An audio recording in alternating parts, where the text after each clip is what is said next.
Hello everyone.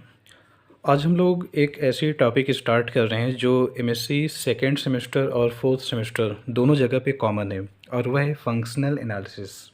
उसमें कई ऐसी चीज़ें हैं जो दोनों जगह एक जैसी है, तो हम लोग उसको पढ़ना शुरू करेंगे इस क्लास में। और इस क्लास में हम लोग ट्राई करेंगे इन तीन टॉपिक पर बातें करने के लिए। जैसे पहली टॉपिक है बाउंडेड लीनियर ऑपरेटर, उसके बाद है norm of a bounded linear operator, और उस पर एक सवाल हम लोग प्रूव करेंगे कि T1 और T2 सपोज दो बाउंडेड लीनियर ऑपरेटर हैं, तो T1 इंटू T2 होल का नार्म लेस और इक्वल होगा NAARM of T1 into norm of T2। तो पहली टॉपिक ये है बाउंडेड लीनियर ऑपरेटर। अच्छा, जब ऑपरेटर वर्ड आएगा तो ये केयर करना कि दोनों तरफ स्पेस सेम रहेगा। जब स्पेस अलग अलग होते हैं तो नॉर्मली हम लोग ट्रांसफॉर्मेशन वर्ड यूज करते हैं। तो सपोज टी आपका x से x पर, यहाँ पर x कोई नार्म्ड लीनियर स्पेस है, टी x से x पर कोई लीनियर ऑपरेटर है, then t is said to be bounded linear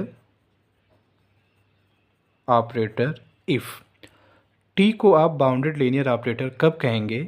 if there exist m greater than 0, यानी आपको एक पॉजिटिव रियल नंबर मिल जाए सच दैट t को ऑपरेट करिए स्मॉल x पर, होल का नार्म आप निकालिए, लेस और इक्वल आ जाए m into norm x for all x belongs to capital X।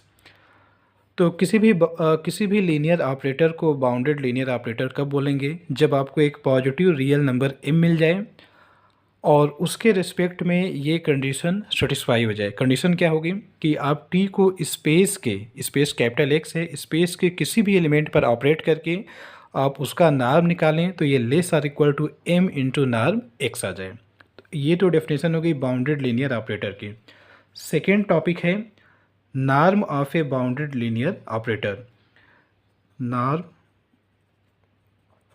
Of a bounded linear operator. तो देखिए, हेडिंग से एक चीज़ क्लियर हो गई कि लीनियर ऑपरेटर अगर बाउंडेड होता है तभी आप उसका नार्म निकालते हैं। आप किसी भी लीनियर ऑपरेटर का नार्म नहीं निकालते हैं। आपको जो डिफिनेशन दी जा रही है वो किसकी दी जा रही है? Norm of a bounded linear operator. Suppose जैसे टी आपका कोई बाउंडेड लीनियर ऑपरेटर हो, टी आपका कोई बाउंडेड लीनियर ऑपरेटर हो, तो टी का नार्म कैसे डिफाइन होगा? पहले टी का नार्म ये लिखने का तरीका है, नार्म टी। इसकी डेफिनेशन ये होती है सुप्रीमम ऑफ टी को ऑपरेट करिए एक्स पर और इस पूरे का नार्म लिखिए अपॉन नार्म ऑफ एक्स। ये लिखेंगे स्मॉल एक्स कैपिटल एक्स का मेंबर होगा और small x not equal to 0 vector. तो करना ये रहेगा कि आप उस स्पेस का कोई भी नॉन जीरो एलिमेंट लीजिए, उस पर टी ऑपरेट करिए और उस पूरे का नार्म आप लिखिए। फिर जिस पर टी ऑपरेट किया गया था उसके नार्म से नीचे डिवाइड करिएगा और इसकी जो मैक्सिमम वैल्यू होगी उसको कहा जाएगा नार्म ऑफ टी। अब कुछ नोट हम लोग समझते हैं। देखिए, नार्म ऑफ टी की जो डेफिनेशन है वह ये होती है, norm of T is equal to supremum of T x का norm upon norm of X, X non zero vector and X member है कैपिटल एक्स का। ये डेफिनेशन है। तो नार्म टी है क्या? नार्म टी इस नंबर का, ये अपने आप में जिसको मैंने सर्कल किया है ये अपने आप में एक नंबर है, इस नंबर की मैक्सिमम वैल्यू को डिनोट कर रहा है। तो अगर नार्म टी इस नंबर का मैक्सिमम वैल्यू है तो किसी भी मेंबर के या तो इक्वल होगा या तो नार्म टी उसके ग्रेटर होगा। तो तुरंत आप यहाँ से लिख सकते हैं कि norm T is greater than or equal to T x का norm upon norm of X, और यहाँ पे लिखेंगे x not equal to 0 vector and x belongs to capital X।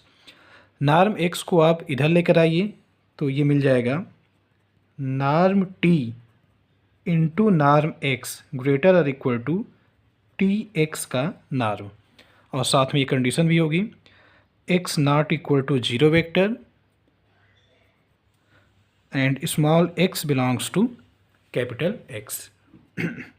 इसी चीज़ को हम लोग ऐसे लिख लेते हैं, टी एक्स का नार्म लेस और equal to norm of T और नार्म ऑफ एक्स। साथ में जो कंडीशन थी x not equal to zero vector and x belongs to capital X। अच्छा, ये जो इनइक्वलिटी लिखी गई है ये वैलिड है नॉन जीरो वेक्टर के लिए। हम लोग एक चीज़ और इसमें देख लें कि suppose x is equal to zero vector, अगर x स्पेस का जीरो वेक्टर हो जाए तो उससे क्या इफेक्ट पड़ेगा। x अगर जीरो वेक्टर है तो नार्म ऑफ x, जो नार्म की डेफिनेशन है, कोई भी एलिमेंट अगर जीरो वेक्टर होगा तो उसका नार्म क्या हो जाता है, जीरो। तो नार्म ऑफ x वैसे भी जीरो हो जाएगा। आल्सो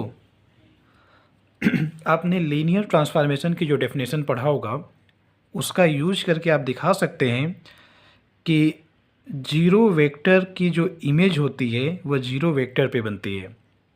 तो देखिए x आपका जीरो वेक्टर है, तो यहाँ से आप ये कह सकते हैं कि टी एक्स की वैल्यू किसके इक्वल आएगी, जीरो की वैल्यू है, जीरो के इक्वल आएगी।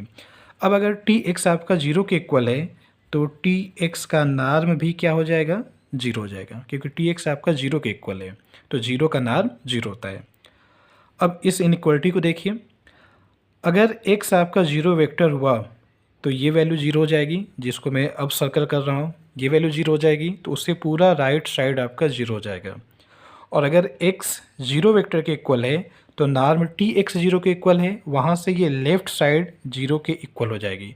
तो ये भी जीरो के इक्वल, ये भी जीरो के इक्वल, zero less or equal to zero. तो यानी अगर x जीरो वेक्टर के इक्वल है तब भी ये स्टेटमेंट वैलिड है। तो दोनों को कंबाइंड करके आप लिख सकते हैं, हेंस टी एक्स का norm less or equal to norm of T into norm of x for all x belongs to capital x. देखिए समझिएगा, ये वाली जो इनइक्वालिटी प्रूफ की गई थी ये कब प्रूफ की गई थी, जब x नॉन जीरो वेक्टर है। और फिर मैंने ये दिखा दिया कि अगर x जीरो वेक्टर है तब तो ये इनइक्वालिटी वैसे ही वैलिड है। तो दोनों को मिला देंगे तो NAARM of T x less और इक्वल होगा NAARM of T into norm of x के, एक्स स्पेस का कोई भी एलिमेंट हो। तो अब आगे आपको ध्यान देना है कि अगर कोई ट्रांसफॉर्मेशन या कोई लीनियर ऑपरेटर हो वह बाउंडेड हो, तो अगर बाउंडेड होगा तो टी एक्स का नार्म जो होगा ये लेस और इक्वल होगा NAARM of T into norm of x के। तो आज की इस क्लास में हम लोग यहीं पे इसको कंप्लीट करते हैं और अगली वीडियो में जल्दी ही हम लोग मिलते हैं। वहाँ पर मैं आपको ये जो थर्ड पॉइंट था प्रूफ करना कि T1 इंटू T2 का नार्म लेस और equal to norm of T1 into norm of T2, इसका डेरिवेशन मैं आपको अगली क्लास में करा